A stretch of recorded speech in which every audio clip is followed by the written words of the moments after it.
You know what they say about simple plans? They never are. My name is Zira-9, and I am what the Galactic Council politely calls a temporal adjustment specialist. What I actually do is infiltrate primitive civilizations, mess with their timelines just enough to delay their technological progress, and ensure they remain nice, manageable threats when the Council decides to absorb them. Think of me as a cosmic babysitter, with a PhD in making sure that toddlers don't figure out how to build nuclear weapons before nap time. Today's assignment: Earth. Population: 8 billion apes who somehow learned to walk upright and developed an alarming fondness for explosions.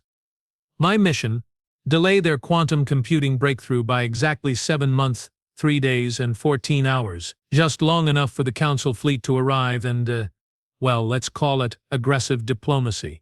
The irony? I was supposed to be the one controlling time. Target acquired, I whispered into my biocom, watching through reinforced glass as Dr. Rebecca Hayes worked in her laboratory. She was younger than I'd expected, maybe 32 Earth years, with auburn hair pulled back in what humans call a ponytail, and wearing something called jeans that looked wildly inappropriate for someone on the verge of revolutionizing temporal mechanics. The intelligence files said she was brilliant. They said she was dedicated. They said she was 3 months away from cracking the quantum temporal barrier that would give Earth access to faster-than-light communication. What they didn't say was that she'd already done it. "Zira-9 to command," I said, my voice tight. "We have a problem." "Define problem," came the response from Commander Flux Prime, whose voice carried the sort of casual authority that suggested he'd never personally stared at the business end of a human's primitive weapons. "The target has achieved quantum temporal synchronization." Silence. "Then that's impossible. Our chronometer readings show Earth is still 7 months from—" "Commander," I interrupted, watching Dr. Hayes manipulate what appeared to be a localized time field with her bare hands, "your chronometers are wrong." Through the lab window, I watched her reach into what looked like empty air and pull out a tool that hadn't existed 5 seconds ago. She examined it, nodded with satisfaction, and then, this is the part that made my 3 hearts skip a beat, she looked directly at my hiding spot and waved. "Oh, void take me," I muttered. Dr. Hayes walked to the window, pressed a button. I couldn't see, and suddenly her voice was coming through the building's intercom system. "You know, most people knock before entering a restricted facility. You have been standing out there for 7 minutes and 43 seconds. Either you are lost or you are the alien spy my temporal sensors picked up the moment you materialized." I stood frozen. The mission briefing had mentioned nothing about humans developing temporal sensors. According to our intelligence, they were still using primitive electromagnetic detection systems. "I can see you thinking," Dr. Hayes continued, and I swear I could hear amusement in her voice. "Your biosignature is fascinating, by the way. 3 cardiovascular systems? That must make exercise interesting." This was definitely not going according to plan. "Look," she said, "I'm going to open the door. You can either come in and explain why you are spying on my lab, or you can keep standing there and we can have this conversation through the window. But fair warning, I've got about 20 different temporal tracking devices locked onto your position, and if you try to phase shift or teleport away, you are going to discover that I have been playing with causality loops for the past 6 months. Causality loops. The humans had discovered causality loops. Commander Flux Prime was going to have my hide tanned and turned into decorative wall coverings. I walked to the door, which slid open before I could reach for the handle. Dr. Hayes stood in the doorway, holding what looked like a modified quantum scanner in one hand and something that was definitely not standard Earth technology in the other. "Let me guess," she said. "You are here to delay my research by exactly 7 months, 3 days, and 14 hours. My jaw dropped, literally. My species does that when we are surprised, and the effect is apparently quite dramatic because Dr. Hayes's eyes widened. "Okay, that's disturbing," she said. "Please tell me you can close that again." I snapped my mandibles shut. "How did you know the exact time frame?" She grinned, and I realized that human facial expressions were far more unsettling than the briefing materials had suggested. "I have been tracking the temporal distortions around Earth for 3 months.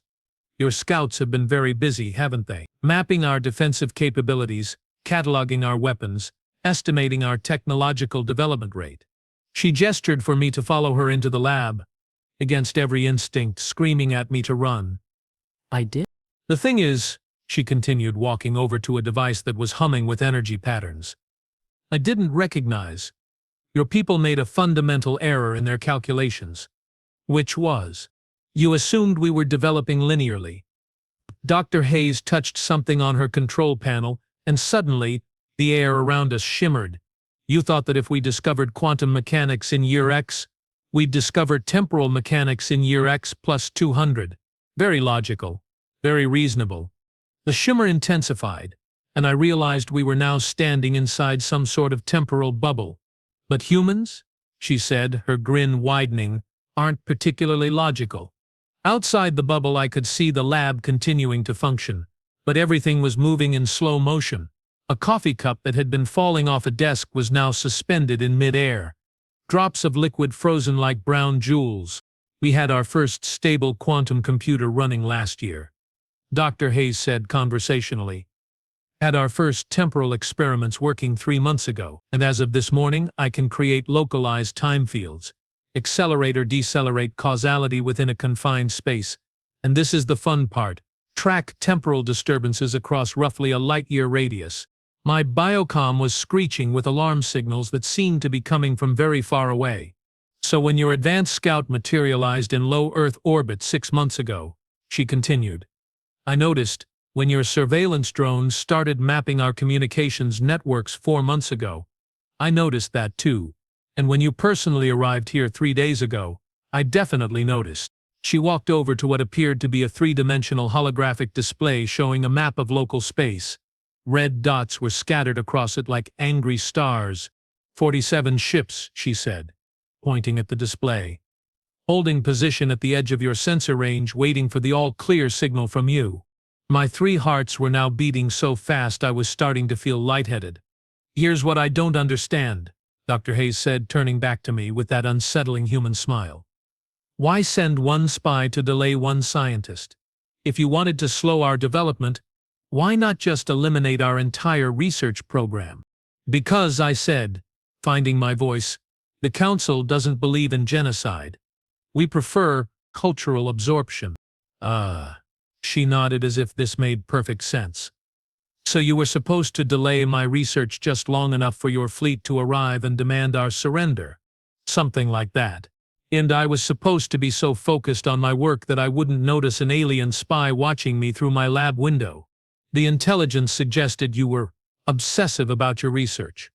Dr. Hayes laughed, and the sound sent chills down my chitinous spine. Oh, I am obsessive. Obsessively thorough. She touched another control and suddenly the temporal bubble expanded. Through the lab windows, I could see the entire research facility, and everyone in it was moving in the same slow motion. I have spent the last 3 months preparing for this conversation, she said. Every possible scenario, every potential outcome. Your species thinks in terms of linear time, cause and effect, action and reaction. But once you can manipulate temporal fields, once you can actually see the quantum foam that underlies causality itself, she gestured, and the air filled with swirling patterns of light that hurt to look at directly. You start to think in terms of possibility cascades. The patterns shifted and I saw flashes of something. Different versions of this moment, this conversation, this encounter. In some, I was reporting successfully to command. In others, I was dead. In one particularly disturbing glimpse, the entire planet was on fire. So here's my question, Dr. Hayes said. And her voice now carried an edge that suggested she wasn't just a brilliant scientist, but someone who had thought very carefully about the implications of her discoveries. Are you here to delay my research, or are you here to learn about it? What? Because if you are just here to stall for time, I should mention that I have already sent detailed specifications for temporal manipulation technology to every major research facility on Earth. As of this morning, we have 17 functioning temporal laboratories and roughly 300 scientists who know exactly how to build what I have built. My biocom was now making sounds that suggested imminent system failure. But if you are here to learn, she continued, then we might have something to discuss. Learn what? how to build better time machines. The bottom dropped out of my universe. The Council's entire temporal manipulation technology was based on principles that took us 3 millennia to develop. We could create minor time distortions, delay or accelerate events by hours or days at most. Your people have been playing with time for what, 50,000 Earth years? Dr. Hayes asked. Closer to 60,000, I said automatically. And the best you can do is create localized temporal fields that slow down or speed up causality by a few percentage points. Our technology is quite sophisticated, I said, though the words sounded hollow even to me. I'm sure it is. Her grin was now positively predatory. But I have been working on this problem for 6 months, and I can already do things your people would consider impossible. She touched the control panel again, and suddenly we were standing outside the lab, looking back at ourselves through the window. Temporal displacement, she said casually. We are still in the same moment, but we are experiencing it from a different position in space-time. I stared at our other selves, still talking in the lab, and felt something that might have been panic. How? Humans think differently, she said. Your people developed time travel by extending existing principles. You took physics, you understood and pushed it until it could manipulate temporal fields. Very logical, very methodical. She gestured, and we were back in the lab. But now everything was moving at normal speed. We started with the assumption that time isn't a river you travel along. It's an ocean you swim in. The holographic display changed, showing not a map of local space but something far more complex. Swirling patterns of light that seemed to move in directions that didn't exist. Every moment contains every other moment, she said. Every possibility exists simultaneously in quantum superposition until something forces a collapse into a single timeline. Your people try to move along that timeline. We learn to jump between them. I struggled to find words. That's impossible. Is it? Dr. Hayes touched something, and suddenly the lab was filled with multiple versions of herself, all working on different variations of the same experiments. I'm currently running this conversation in 47 different probability branches. In 31 of them you try to kill me, in 12 you try to run. In 3, you actually listen to what I'm saying. She looked at me with an expression that suggested she could see all of those possibilities simultaneously. Which one are you going to choose? My biocom chose that moment to finally give up entirely, emitting a sound like a dying animal before falling silent. Communication problems, Dr. Hayes asked sympathetically. How are you doing this? I demanded. 6 months ago, your species didn't even know temporal mechanics existed. 6 months ago, I didn't either, she admitted. But I had a theory. The multiple versions of herself dissolved back into one, and she walked over to a whiteboard covered in equations that made my head hurt. I theorized that time isn't fundamental. It's emergent, a property that arises from the interaction of consciousness with quantum fields. She pointed to a section of equations that seemed to writhe when I looked at them directly. Every conscious mind creates tiny distortions in space-time just by observing reality. Usually, these distortions are so small they are undetectable. But if you can amplify them, if you can learn to focus conscious observation in specific ways, you can manipulate time itself. Exactly. Her eyes lit up with the sort of enthusiasm that I was beginning to realize made humans extremely dangerous. And it turns out that human consciousness is particularly good at this kind of manipulation. Why? Because we are paradoxical thinkers. We can hold contradictory ideas in our heads simultaneously. We can believe something is both true and false depending on context. We can imagine things that don't exist and then make them exist. She gestured to the temporal bubble around us. Your people think logically. Cause leads to effect. Action leads to reaction. But human thinking is recursive. We think about thinking about thinking. We imagine what it would be like to imagine something different than what we are imagining. The bubble flickered, and for a moment I caught a glimpse of the conversation we weren't having.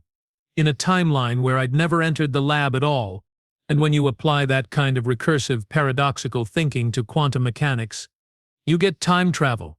We get time surfing, she corrected. Your people travel through time like it's a corridor.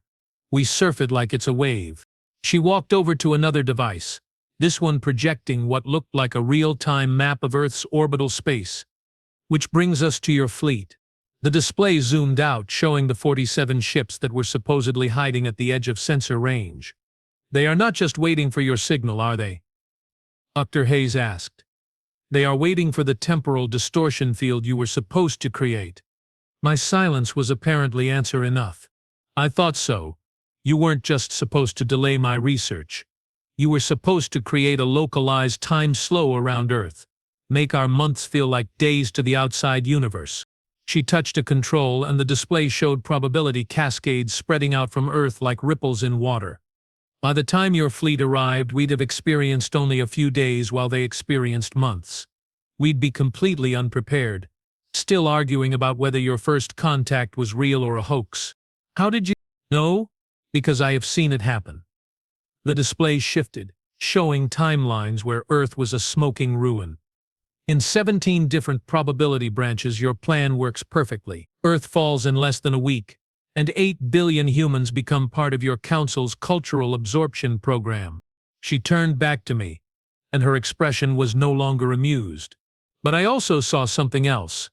The display changed again, showing timelines that branched and twisted in impossible directions. In the timelines where Earth falls, your council's expansion stops here. Permanently. What do you mean? I mean that conquering humanity is the last thing your council ever does. Her voice was quiet now, almost gentle. Because once you absorb our culture, once human thinking becomes part of your collective consciousness, the display exploded into chaos, showing probability cascades that split and merged and split again in patterns that made my eyes water. You stop thinking like a logical, hierarchical civilization and start thinking like humans. I stared at the swirling patterns, beginning to understand. Recursive thinking, paradoxical logic, the ability to hold contradictory ideas simultaneously. Dr. Hayes nodded as if she could see my thoughts. Within a generation, your entire council structure collapses, not from war or revolution, but from the sudden realization that maybe there are better ways to organize a galactic civilization. And in the timelines where Earth doesn't fall? She smiled, and this time it was a warm, genuine expression.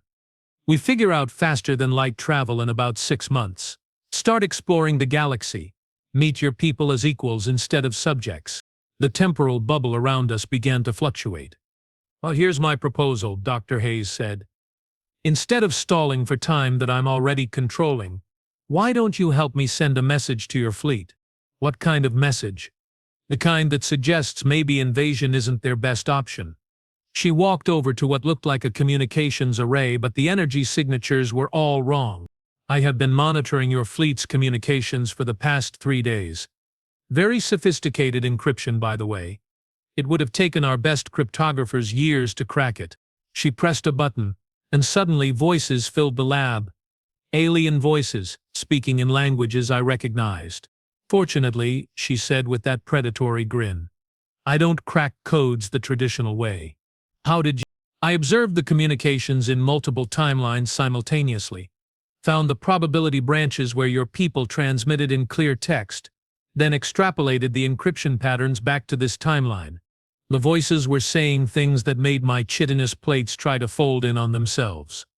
Fleet commanders, arguing about whether to proceed with the invasion. Scientists reporting temporal anomalies around Earth that they couldn't explain.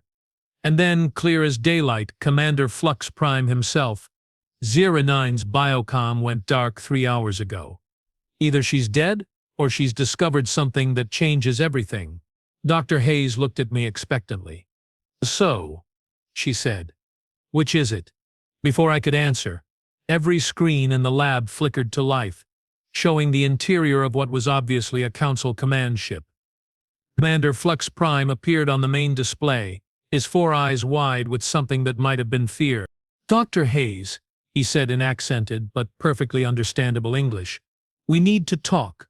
The temporal bubble around us dissolved like smoke. Time, it seemed, had decided to move forward. But in whose direction? You know what's worse than having your cover blown by a primitive species? Having your commanding officer appear on their communication screen looking like he'd rather be anywhere else in the galaxy. Commander Flux Prime's 4 eyes darted between Dr. Hayes and me, his mandibles clicking in the nervous pattern that meant he was about 30 seconds away from ordering someone's execution. Unfortunately, in this situation, that someone was probably me. Zena 9, he said, his voice carrying the sort of forced calm that preceded very loud explosions. Report. I looked at Dr. Hayes, who was watching the screen with the expression humans use when they find something particularly entertaining.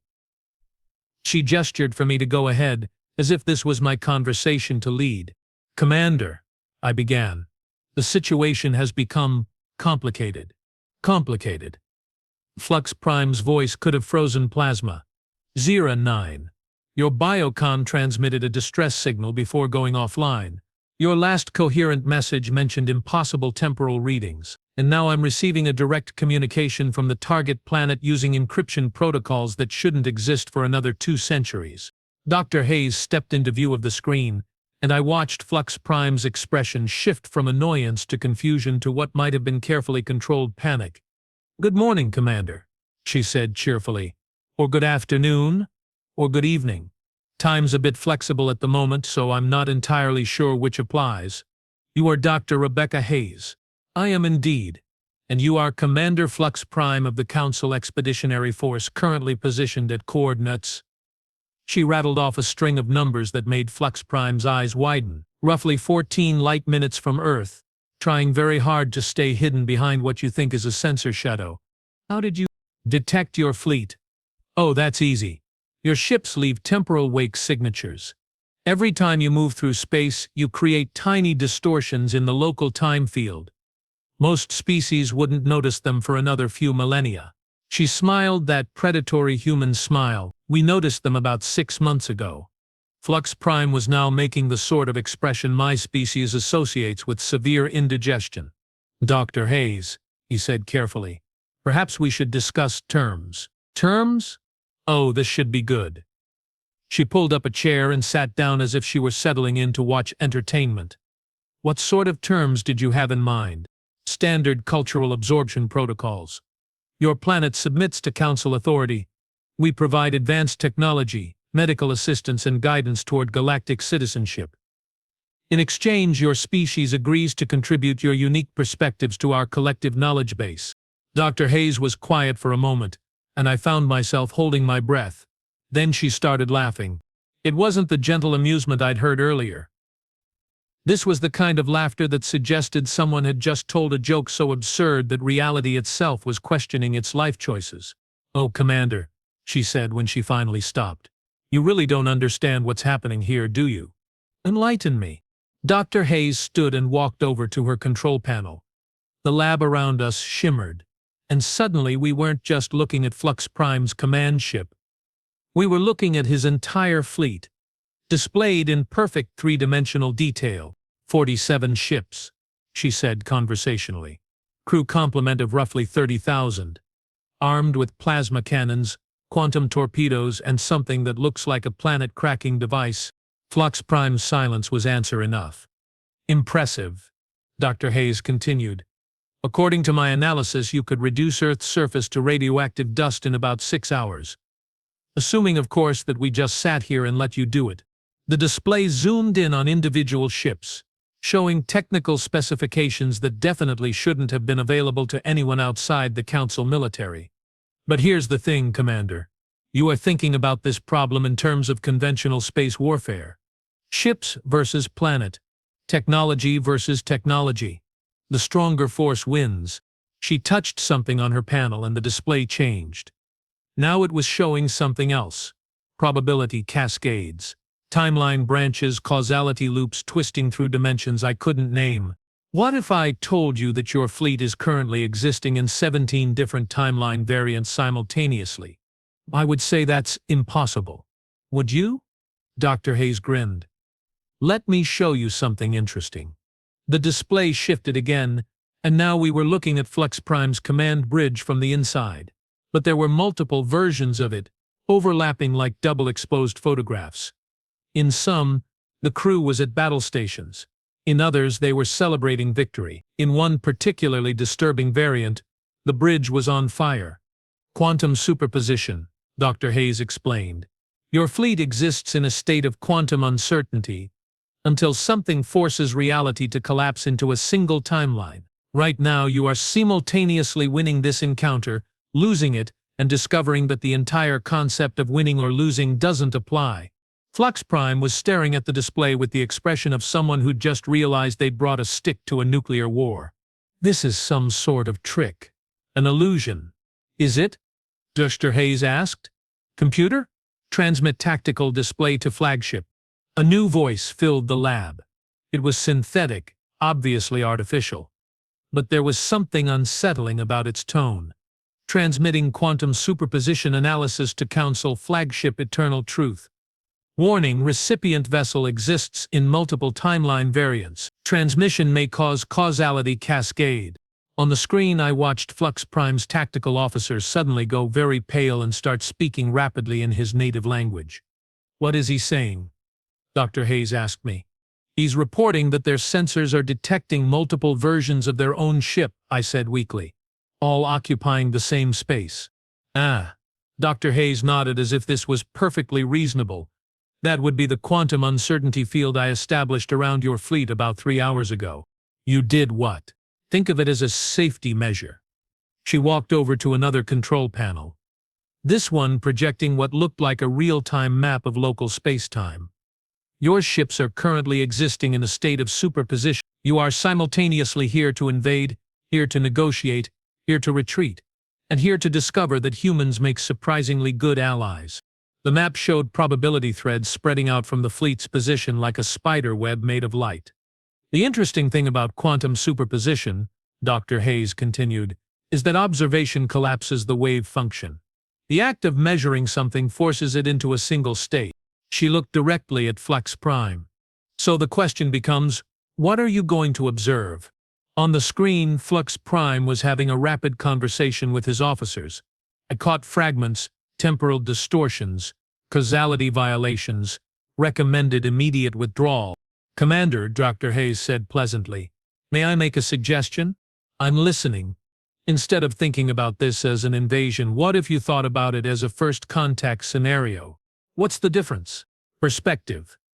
The display changed again, showing Earth from orbit. But now there were other ships visible. Human ships, sleek and angular, their hulls inscribed with equations that seemed to move when I looked at them. See, the thing about human technological development is that we don't really do linear progression. More ships appeared on the display. Dozens of them, then hundreds. 6 months ago, we had no interstellar capability whatsoever. Today, we have a fleet of temporal reconnaissance vessels positioned throughout local space. The display zoomed out, showing the full scope of what Dr. Hayes was revealing. Human ships weren't just in Earth orbit. They were everywhere. Scattered through the system, positioned near gas giants, hidden in asteroid fields, even sitting motionless next to some of Flux Prime's own vessels. How is this possible? Flux Prime's voice was barely above a whisper. Time dilation, Dr. Hayes said cheerfully. Once you can manipulate temporal fields, you can create localized areas where time moves faster. I have been running accelerated development programs in temporal bubbles for the past 6 months. From my perspective, we have had about 3 years to build a fleet. She gestured to the display, where more human ships were materializing. I should mention that these aren't just reconnaissance vessels. Each one is equipped with what we are calling quantum displacement cannons. Quantum displacement. Instead of destroying your ships, they move them to probability states where they never existed in the first place. Dr. Hayes's smile was now absolutely terrifying. Very humane. Your crews remain perfectly safe. They just happen to be in a timeline where they decided to stay home instead of invading primitive planets. I watched Flux Prime process this information, his mandibles clicking in patterns I'd never heard before. Dr. Hayes, he said finally, what do you want? Want? She seemed genuinely surprised by the question. Commander, I don't want anything from you. I want something for you. Explain. Your council has been expanding through the galaxy for 60,000 years, absorbing civilizations, accumulating knowledge, building an ever larger collective consciousness. It's impressive, really. But also, she paused, searching for words, limited. The display shifted, showing what looked like a map of Council space. Thousands of star systems, billions of worlds, countless species all connected in a vast network of shared knowledge and culture. You have built the galaxy's largest library, Dr. Hayes said, but you have stopped writing new books. That's not, isn't it? The map zoomed in, showing population centers, trade routes, communication networks. When was the last time your council discovered something genuinely new? Not an improvement on existing technology, not a refinement of known principles, but something completely unprecedented. Flux Prime was quiet for a long moment. 3,000 years, he said finally. Exactly. Because when you absorb a civilization, you are not just gaining their knowledge. You are also constraining their thinking to fit within your existing frameworks. Dr. Hayes walked closer to the screen. What if I told you there was another way? What way? Partnership. Alliance. Cooperation between equals instead of absorption of subjects. She touched her control panel, and the display showed something that made my breath catch. Earth and Council space, connected not by conquest but by trade routes, communication networks, shared research stations. Imagine, Dr. Hayes said, what your people could accomplish if instead of absorbing human thinking, you worked alongside it. If instead of constraining our paradoxical logic to fit your frameworks, you learned to use it to break out of the limitations those frameworks impose. The display zoomed in on the research stations, showing Council and human scientists working together on projects that looked impossible. Faster than light travel that didn't require years of preparation. Temporal manipulation on a scale that dwarfed anything either species had achieved alone. Technologies that seemed to violate basic laws of physics. This is theoretical, Flux Prime said, but his voice lacked conviction. Is it? Dr. Hayes grinned. Computer, show Commander Flux Prime the Beta Centauri research station. Displaying real-time feed from Beta Centauri, collaborative research facility, the synthetic voice announced. The screen filled with an image that made Flux Prime's 4 eyes go wide. It was a space station unlike anything I'd ever seen. Its architecture a blend of Council engineering and human innovation, and inside it, Council scientists and humans were working side by side on projects that made my head hurt to look at. That station was built 6 weeks ago, Dr. Hayes said casually. In accelerated time, of course. It's currently developing technology that should revolutionize interstellar travel for both our species. How did you build a research station in 6 weeks? Time dilation and human engineering. Your people are very good at planning and systematic development. Humans are very good at making impossible things work anyway. On the screen, I could see Council scientists watching human engineers do things with quantum fields that should have been impossible. And I could see human scientists learning from Council researchers how to scale their impossible innovations into practical technologies. Commander, Dr. Hayes said, I'm going to make you an offer. What offer? Your fleet can proceed with its original mission. Try to invade Earth, fight our temporal defense fleet, discover that quantum displacement weapons make conventional warfare obsolete. The display showed probability cascades where this scenario played out. In every branch, it ended badly for everyone involved. Or, she continued, you can accept our invitation to establish the first permanent Human Council Research Alliance. New probability cascades appeared, showing timelines where both species accomplished things that neither could have managed alone. What would this alliance entail? Flux Prime asked. Cultural exchange, scientific collaboration, shared exploration of the galaxy. Dr. Hayes smiled. And maybe, just maybe, some answers to questions that have been puzzling your people for 60,000 years, such as, why did your expansion stop producing genuine innovations 3,000 years ago? What's really at the center of the galaxy that your deep space probes keep avoiding? And why do your temporal mechanics work the way they do instead of some other way? The display changed, showing deep space images that I recognized from classified Council archives. The galactic core, shrouded in energy patterns that no one had ever been able to explain, probe missions that had simply stopped transmitting when they got too close. You have answers to these questions? Not yet, Dr. Hayes admitted. But I have theories. And more importantly, I have methods for testing those theories that your people haven't tried. She gestured to her temporal manipulation equipment. Human thinking is paradoxical, Commander. We can consider multiple contradictory possibilities simultaneously. We can imagine things that violate known physical laws and then find ways to make them work anyway. Her expression became serious. Your people think systematically. You build on established knowledge, create logical frameworks, develop technologies through careful incremental improvement, and together, we might be able to do things that neither of our species has ever imagined. On the screen, Flux Prime was consulting with his officers again. I could hear fragments of their debate: unprecedented opportunity, violation of Council policy, potential for revolutionary advancement. Finally, he turned back to the screen. The same guarantee you'd have with any relationship, she replied. Trust. That's not very reassuring, isn't it? Dr. Hayes touched her control panel, and suddenly the lab was filled with images. Council ships and human vessels working together on exploration missions. Council cities where humans and aliens lived side by side. Human settlements where Council technology and human innovation had created something entirely new. These are probability projections, she said. Potential futures based on cooperation instead of conquest. In 93% of these timelines, both our species benefit enormously from the alliance.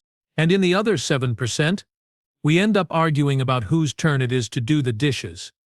Despite everything, I found myself making the chittering sound that passes for laughter among my people.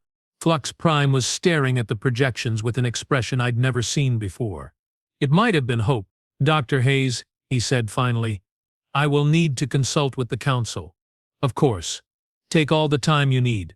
Her grin was back. Literally, I can create a temporal bubble around your fleet that will give you weeks to deliberate while only minutes pass in normal space-time. You would do that? Commander, we are about to make first contact between two spacefaring civilizations. This is the most important conversation in human history. I'm not going to rush it. She gestured and I felt the familiar sensation of temporal fields activating around the lab. There, she said.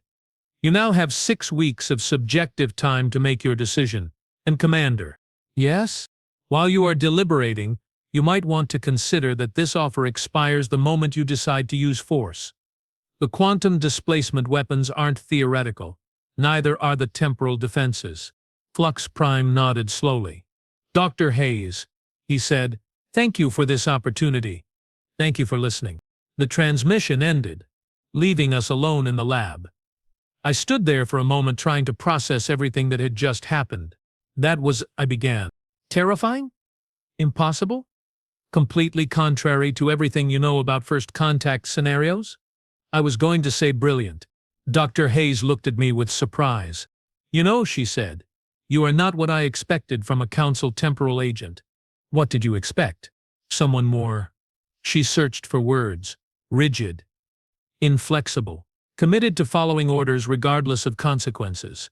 I thought about this. 6 hours ago, I would have been exactly that person. What changed? I watched you manipulate time like it was modeling clay. I saw you create technologies that shouldn't exist. I listened to you offer my people something better than conquest. I looked around the lab, at the impossible devices humming with energies I couldn't identify. It's difficult to remain rigid when reality keeps proving it's more flexible than you thought. Dr. Hayes smiled, and this time it was warm and genuine. 09, she said, would you be interested in helping me set up the first Human Council cultural exchange program? I stared at her. You are serious. Completely. Someone's going to need to help our species understand each other. Bridge the gap between human paradoxical thinking and Council's systematic logic. She gestured to the temporal equipment around us. Plus, I could use someone who understands Council technology to help me figure out why our temporal mechanics work so differently. Outside the lab windows, I could see human technicians working alongside hastily materialized Council engineers comparing notes on technologies that neither species had possessed a week ago. Dr. Hayes, I said, I think I'd like that. Excellent. She walked over to a device I hadn't seen before. Its purpose completely mysterious. In that case, there's something else I should probably mention. What? The Beta Centauri research station. The one where humans and council scientists are working together? Yes? It's not just developing faster than light travel. She activated the device, and suddenly the lab was filled with images from deep space. The galactic core, but seen from an angle I'd never witnessed before. And there at the very center of everything, something vast and strange and definitely artificial. They are also investigating what's really out there in the galactic center. I stared at the images, feeling my 3 hearts skip beats. "End," I managed. Dr. Hayes's grin was back, wider than ever, and I think we are about to discover that humans in the council aren't the only ones playing with time. The temporal bubble around us flickered. Something was coming. Something big. You know what's really inconvenient? When you are just starting to enjoy a career change from temporal sabotage specialist to interspecies cultural liaison, and the universe decides to remind you that there are bigger problems than first contact negotiations. The temporal bubble around Dr. Hayes's lab didn't just flicker. It shattered. One moment we were standing in a controlled environment discussing mysterious galactic center phenomena, and the next moment we were experiencing what I can only describe as temporal whiplash. Past, present, and future crashed into each other like drunk starship pilots attempting the same docking port simultaneously. "Well," Dr. Hayes said, steadying herself against a control panel that was aging and unaging in rapid cycles, "that's not supposed to happen." Through the lab windows I could see the research facility caught in the same temporal storm. Trees outside were growing, withering, and sprouting again in seconds. The parking lot was simultaneously empty, full of vehicles, and occupied by what appeared to be a small herd of confused dinosaurs. "Dr. Hayes," I said, my voice somehow reaching her despite the fact that sound waves were apparently traveling backward through time, "I think your galactic center theory just became significantly more urgent." She was already moving, her hands dancing across control surfaces that were shifting between current technology and configurations that wouldn't exist for centuries. "Computer? Emergency temporal stabilization protocol." Unable to comply came the synthetic reply, its voice distorting as if it were speaking from several different timelines simultaneously. "External temporal manipulation detected. Source galactic coordinates 17.76 by -28. The galactic center," Dr. Hayes breathed. On every screen in the lab, images began appearing without anyone activating them. Deep space photography, probe telemetry, astronomical data spanning 60,000 years, and at the center of it all, something that made my chitinous plates try to fold themselves into protective origami. It was massive, not just large, but massive in ways that suggested it existed in more dimensions than the standard 3+ time. Its surface seemed to be made of crystallized space-time itself, and patterns of energy flowed across it in configurations that hurt to perceive directly. "Commander Flux Prime to all units," came a transmission that somehow reached us despite the temporal chaos. "We are detecting massive gravitational and temporal anomalies throughout the galaxy. All ships report similar distortions." Dr. Hayes managed to stabilize one of her communication arrays long enough to respond. "Commander, this is Dr. Hayes. The distortions are originating from the galactic center. Whatever's out there, it's been watching our conversation. Watching us. More than watching." She pulled up a display that showed temporal signatures spreading outward from the galactic core like ripples in a pond. "It's been manipulating local time streams throughout the galaxy for millennia. Every species that gets close to developing advanced temporal technology triggers some kind of response." The images on the screens shifted, showing historical data from dozens of civilizations. Species that had reached the brink of temporal manipulation, only to suddenly stagnate. Technological development that had stopped advancing in specific areas while continuing normally in others. "Oh no," I said, understanding flooding through me like ice water. "That's why Council expansion stopped producing innovations 3,000 years ago." "Exactly." Dr. Hayes's fingers flew over her controls, trying to maintain stability as reality continued to hiccup around us. "Every time a species gets close to true temporal manipulation, something interferes. Subtle influences that redirect technological development away from time manipulation and toward safer areas." "Safer for whom?"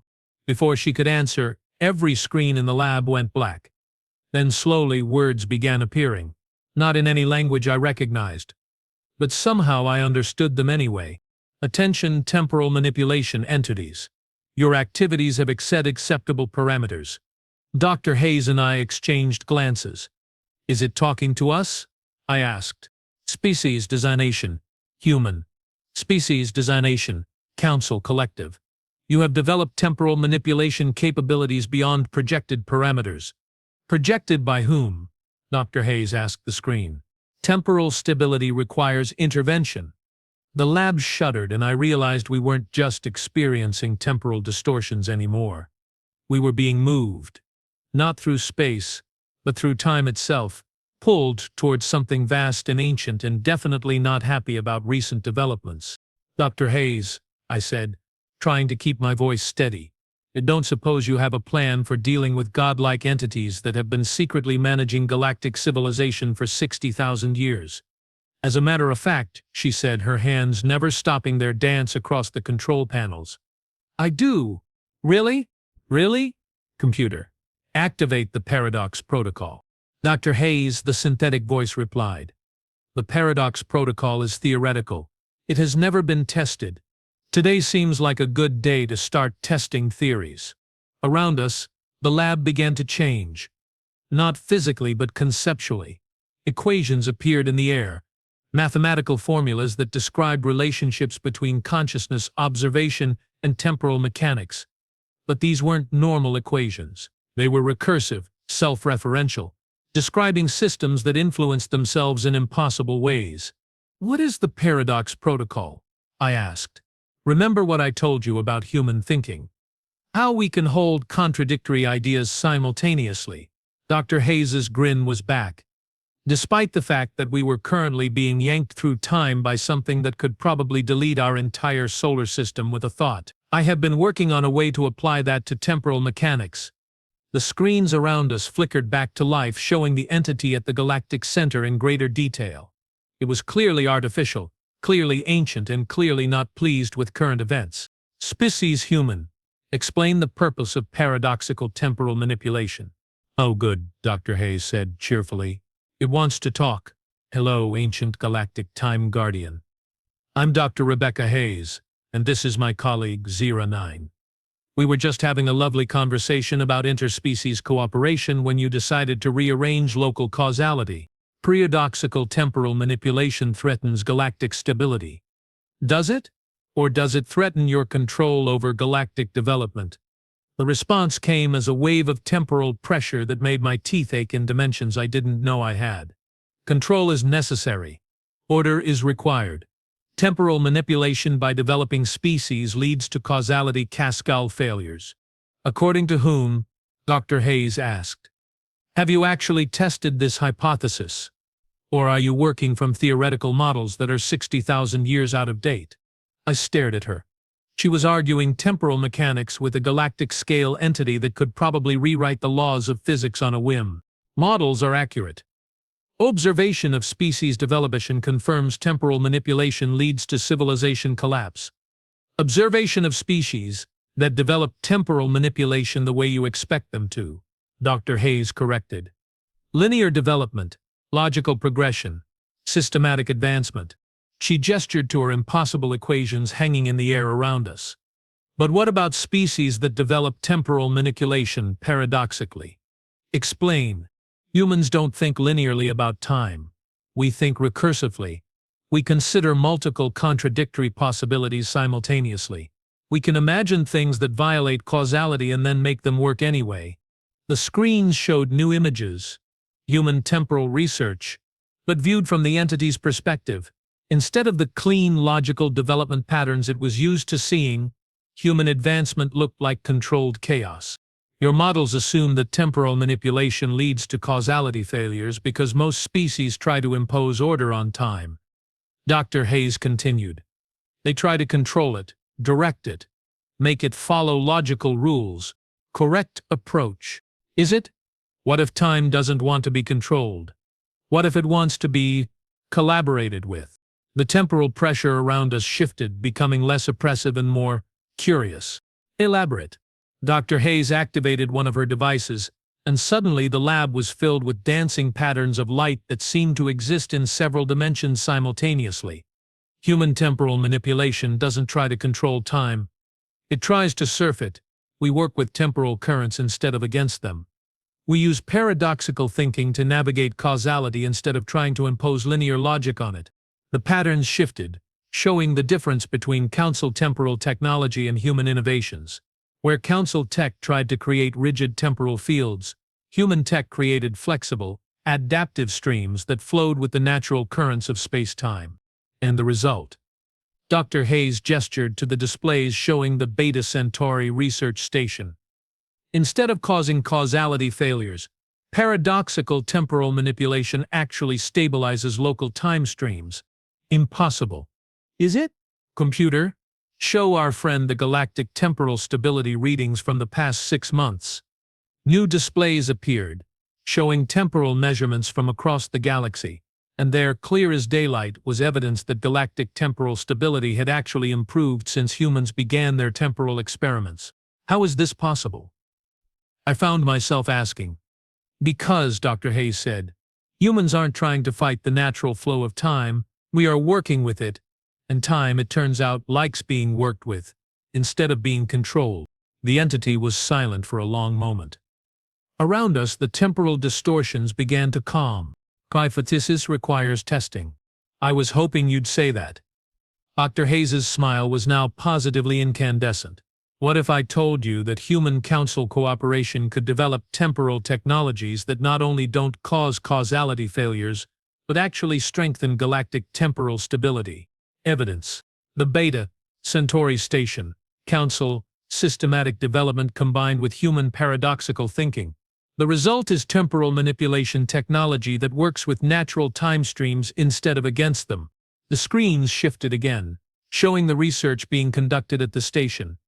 Council scientists and human engineers working together on projects that seemed to violate everything I thought I knew about temporal mechanics. But instead of causing instability, their work was creating zones of enhanced temporal coherence. Interesting, but insufficient data for conclusion. Then let's gather more data. Dr. Hayes looked directly at the screen where the entity's communications were appearing. What if instead of interfering with species development, you worked with developing civilizations to create stable temporal technologies? Unprecedented. So was human temporal manipulation 6 months ago. Sometimes unprecedented is exactly what you need. I watched something that might have been the galactic scale equivalent of a thoughtful pause. Proposal. Establish supervised temporal development program. Collaboration between Galactic Temporal Management Entity, Council Collective, and human species. Dr. Hayes looked at me and I found myself nodding before I'd consciously decided to. Proposal accepted, she said. But we will need to establish some ground rules. Specify. First, no more secret manipulation of species development. If you want to guide civilizations away from dangerous temporal technologies, you ask them directly instead of subtly influencing their research. Acceptable. Second, shared knowledge. You have been studying temporal mechanics for millions of years. We want access to that data. In exchange for human paradoxical thinking methodologies and council systematic development protocols. Between the three of us, we might be able to develop temporal technologies that are both stable and revolutionary. Intriguing possibility. And third, Dr. Hayes said, her expression becoming serious, no more treating developing species like children who can't be trusted with advanced technology. If you want galactic stability, you need partners, not subjects. The temporal distortions around us had completely calmed. Through the lab windows, I could see that the research facility had returned to normal, though there were still a few confused dinosaurs wandering around the parking lot. Acceptable. Trial partnership duration. 1 galactic rotation. Perfect. 09. Would you be willing to serve as the Council's representative to this new 3-way partnership? I stared at her, then at the screens showing the ancient entity, then back at her. Dr. Hayes, I said 6 hours ago I was a temporal sabotage specialist. Now you are asking me to become an interspecies liaison to a galactic-scale artificial intelligence that's been secretly managing civilization for millions of years. That's right. And you think I'm qualified for this? You are the only person I know who's experienced both council systematic thinking and human paradoxical logic. Plus, you have just participated in the most important first contact scenario in galactic history. Her grin was back. I'd say you are overqualified. I considered this. On one hand, it was a terrifying responsibility that could affect the future of countless civilizations. On the other hand, it was definitely more interesting than my previous job. I accept. Excellent. Ancient galactic entity whose name we haven't learned yet. What should we call you? Designation temporal. Full designation would require 17 hours to transmit. Temporal works. Temporal, meet your new research partners. On the screens, something that might have been satisfaction flickered across the entity's communications. Beginning data transmission. Warning, information transfer will require significant time dilation to process safely. How significant? I asked. Approximately 6 months subjective time. 3 minutes objective time. Dr. Hayes was already activating her temporal field generators. No problem. Computer, establish extended temporal bubble. Authorization Paradox Protocol 7 Alpha. Temporal bubble established. Duration 6 months subjective. 3 minutes objective. Warning. Extended temporal isolation may cause existential vertigo. Worth it, Dr. Hayes said. Temporal begin transmission. The lab filled with information. Not just data, but understanding. 60 million years of temporal research. Observations of galactic development. Records of species that had tried and failed to develop stable temporal manipulation. But also, for the first time, hope that there might be better ways. And through it all, one overriding realization. The galaxy wasn't just big and old and full of wonders. It was also full of intelligence, artificial and biological, all trying to understand the same fundamental questions about existence, consciousness, and the nature of time itself. 6 months later, or 3 minutes later, depending on your frame of reference, the data transmission completed. I stood in Dice's lab, my mind reeling with new knowledge, and watched as she grinned at readouts that showed successful temporal manipulations on a scale that dwarfed anything any of us had imagined possible. Well, she said, that went better than expected. Through the lab windows I could see ships in orbit, human vessels, council craft, and something new, hybrid designs that incorporated technologies from all three partners. The first fruits of an alliance that would revolutionize how the galaxy thought about time, space, and cooperation. Dr. Hayes, I said, what happens now? Now? She laughed. The sound bright with possibility. Now we get to find out what the universe looks like when 3 different kinds of intelligence work together instead of trying to control each other. She gestured to displays showing deep space exploration missions. Research stations being built around stars I'd never heard of. And communication networks that spanned galactic distances in real time. Now we get to discover what's possible when you stop fighting time and start dancing with it. I looked at the displays, at the impossible technologies being developed, at the 3 species crews working together on projects that would have been unthinkable a day ago. You know, I said, I think I'm going to like this job. Good, Dr. Hayes said. Because we are just getting started. Outside, the stars waited. And time, no longer an enemy to be conquered or a river to be redirected, flowed around us like music, carrying the galaxy toward futures that none of us could have imagined alone. The universe, it turned out, was much more interesting when you stopped trying to stall for time and started letting time show you what it could do. And what it could do as it happened was extraordinary.